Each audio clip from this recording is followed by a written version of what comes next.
Olá, estamos iniciando mais um programa Passeio pelas Antigas Veredas. Hoje contamos com a doce presença do nosso amigo Felipe Boechat em nossos estúdios. Felipe vai nos contar alguns relatos, algumas experiências que ele teve ao longo da sua permanência num navio missionário, que costeou vários países, especialmente do Oriente.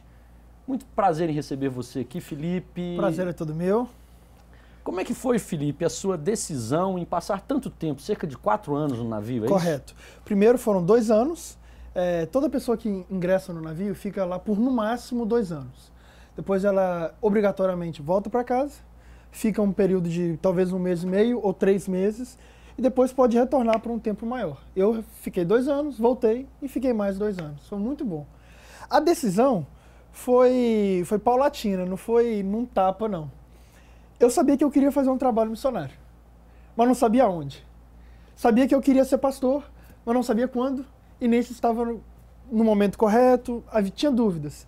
Então eu decidi, eu ouvi falar do navio e entendi que se eu conhecesse várias culturas, como é o trabalho missionário nesses vários países, eu poderia ter um know-how melhor para decidir se eu quero ser um pastor ou só um missionário.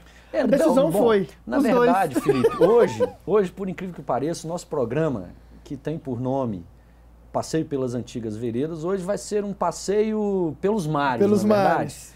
Então, você entrou nesse navio com qual idade, Felipe? Eu entrei com 20 anos. Certo. Foi 2005 que eu entrei, exatamente.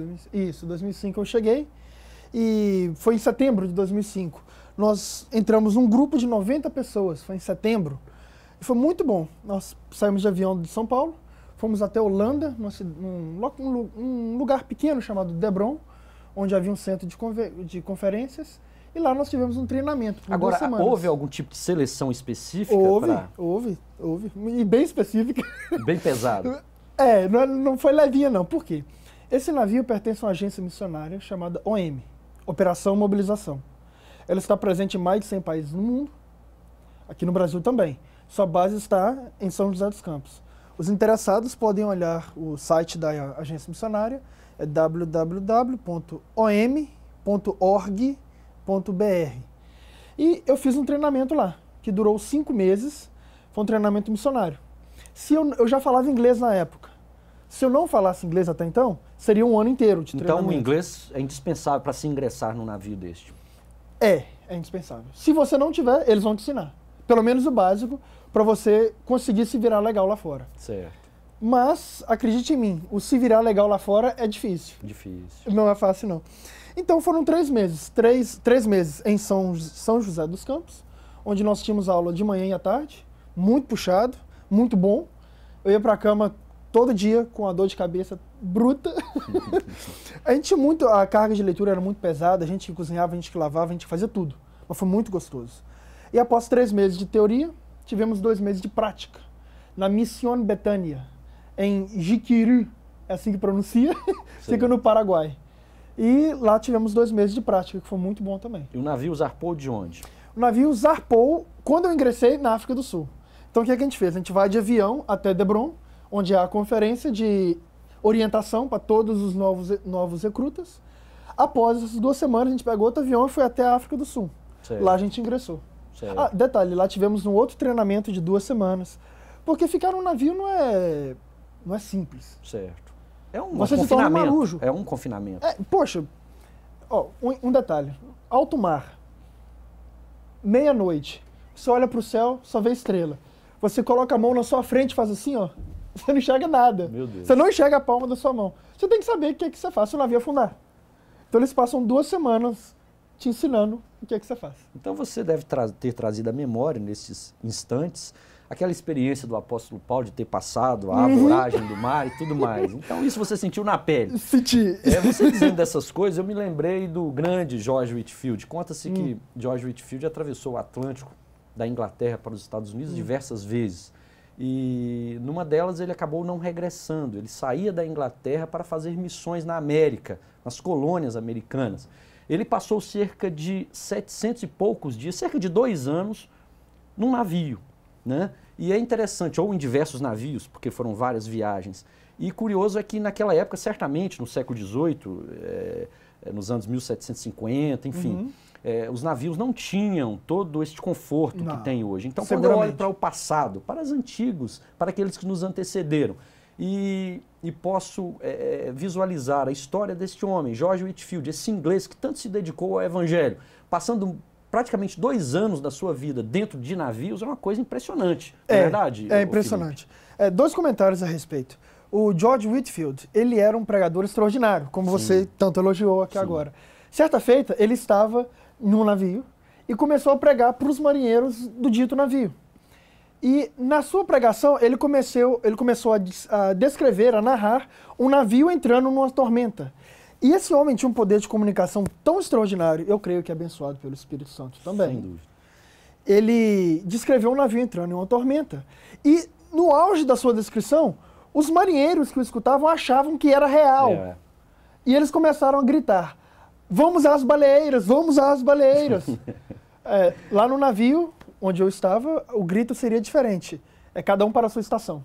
Certo. Em inglês, seria all the ship's company, please report to your emergency stations. Toda a companhia do navio, por favor, vai se reportar à sua estação de emergência. Então nós tínhamos todo esse treinamento. Detalhe que, naquela época, eletricidade, difícil. Sim. Estabilizadores nos navios, mais difícil ainda. Sim. O navio Dulos tinha essa dificuldade. Minha primeira viagem durou 5 noites. Foi engraçado, sabe? Primeira noite, eu botei para fora. Ai, meu Deus. Terceira manhã, eu botei para fora de novo. Eu lembro que acordei, primeira manhã eu acordei, eu estava de folga, quando o navio estava zarpando, por causa do meu departamento.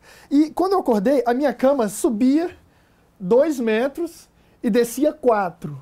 Depois subia 4, depois descia 4 e subia 4. Você escuta as instalações, toda a estrutura de metal, de madeira, fazendo... Meu Deus. Normal, é normal, não tem nada de errado. Mas para um marinheiro que literalmente estava em sua primeira viagem... É assustador. Era um mínimo preocupante. Era um mínimo preocupante. Mas, e depois então desta seleção, deste treinamento, como é que foi passear pelas costas de vários países, assim, alguns deles, possivelmente o Evangelho enfrenta, ou a divulgação, a propagação do Evangelho enfrenta pesadas barreiras. Como é que foi para você enfrentar esse tipo de situação, Felipe? Sem preço. Eu digo que não tem preço, não tem faculdade, que normalmente faculdade dura 4 anos, né? Então, eu digo que não tem nenhuma que pode substituir. É riquíssimo o conhecimento que você adquire de novas culturas, de como lá fora funciona, como o evangelho é vivido e pregado lá fora. Isso tudo não tem preço. Um exemplo. A rigor, só para que nós nos norteemos, a rigor, quando se aportava num determinado país, havia um período pré-definido para cada país, ou isso dependia do tamanho do país, da aceitação do país, a tripulação, enfim, como é que funcionava este período de estadia em determinados países, ou de permanência em determinados países? Eu vou marcar a caixinha todas as opções anteriores. Tudo isso é levado em conta.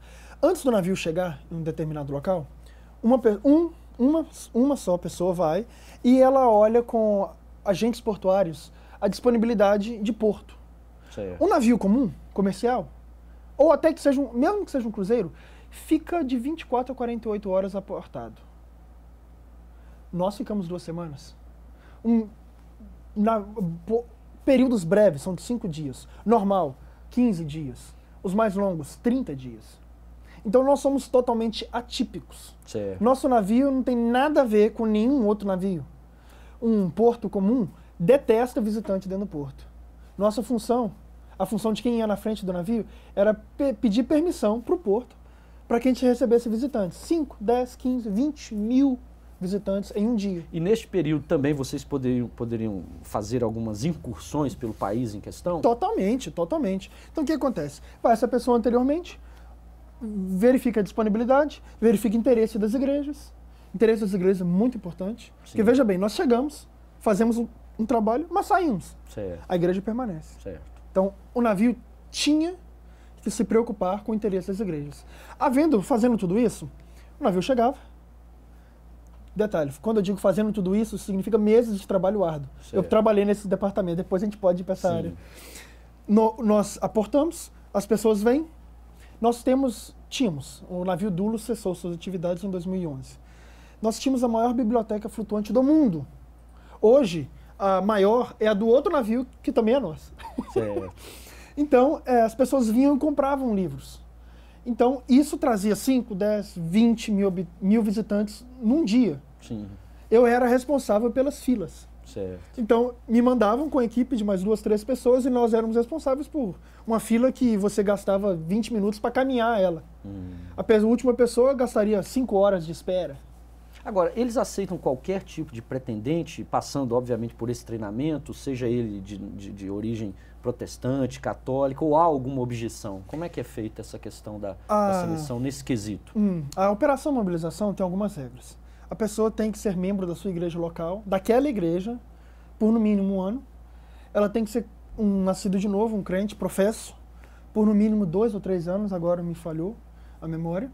Ela tem que ser enviada pela igreja, ela tem que passar pelo treinamento e a OM fica de olho em você durante o treinamento. Sim. Se ela observar que você não tem aptidão para um trabalho... Ou não se adequa às exigências? Exatamente. Às vezes por questão física. Sim. Às vezes você tem uma condição física que não te permite estar a bordo de Certo. um navio. Então eles vão te direcionar. Olha, você pode trabalhar em alguma base, mas não no navio. E você tem que levantar o seu sustento mensal. Interessante, o doulos é uma palavra grega que significa servo, aliás, escravo.